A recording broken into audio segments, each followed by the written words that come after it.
All right, we've got Gel Stain Briar Smoke for the rich, deep color. Sheila has stirred it. It's kind of like slurry. It looks a little like pudding. It's about pudding consistency. And then just a regular old craft brush. Okay, here we go. So really, we're just going to cover the entire piece with this. And after I get it all put on, we're gonna let it sit for about 5 minutes. And then I'm going to start wiping it back. It'll look lighter than what it's looking like right now.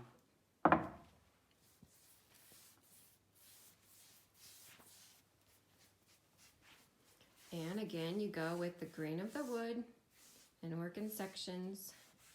Hey, is this one as scary as if you go over it again, or, you know, sometimes with paint you can't go over it? No, stain is pretty forgiving. It's gonna be okay.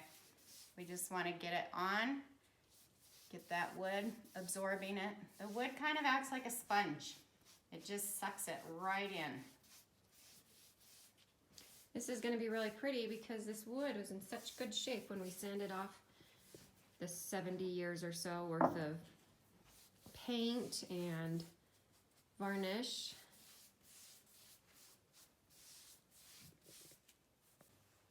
Okay, now we're working in those little grooves of the edge of the piece.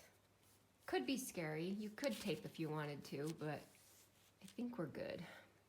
Yeah. So we're just getting in those little pieces.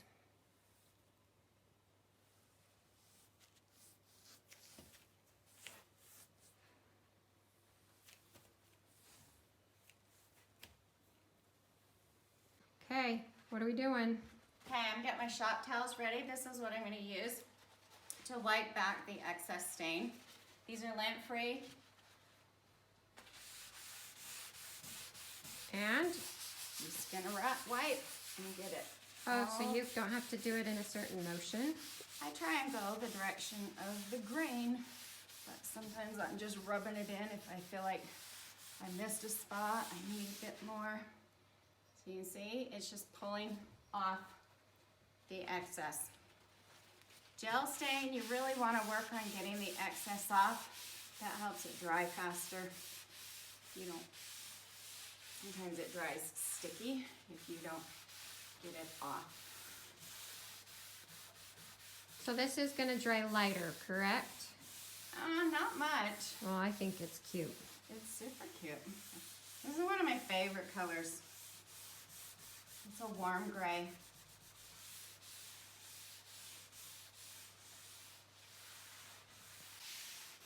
Yeah, you always want to wear gloves, for sure.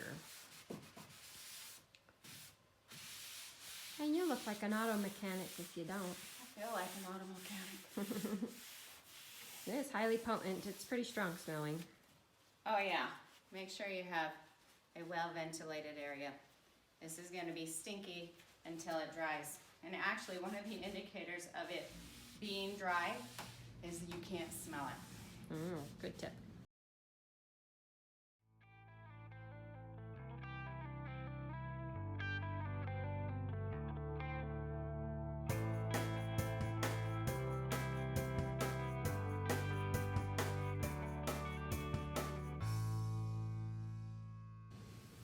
All right, we are now gonna let this bad boy dry for like 2 hours.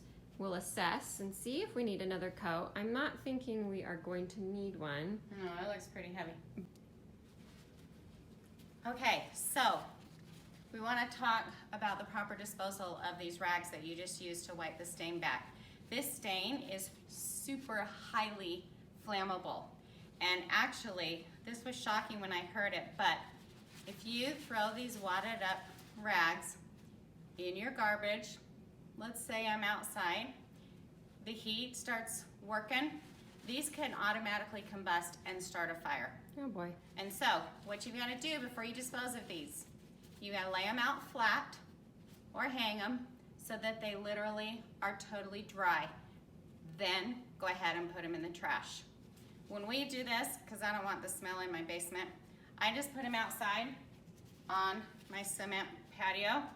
I put a rock on them so they don't blow away, and I just leave them out for a couple days until they are totally dry. Okay, so here we go. So I just take my rocks, because it's pretty windy where I live, and whoops, put that there. But you could hang them, you know, whatever works for you. But now we let those dry for a day or so, then we will dispose of them. So we're gonna put our paintbrush that we just used for the stain in a little bag, just in case we need to use it again. And then when we're done, they're so cheap, they just get tossed. Toss. Piece of cake. Okay, let's see. I'm going to use a black foam brush. I've poured the poly in a separate container. I never want to dip in my can of poly because I don't want to contaminate an entire can of poly with fibers and other things that might be on my brush. So this is what I use, just old containers. We're going to swipe really slow. You don't want to do anything fast when you're working with poly, because if you go fast, you can end up with bubbles. And that is not what you want. Long strokes that go all the way across the area of the dresser. You're really good at this, Sheila. Oh, thanks. Okay, technique on the side, nice and slow.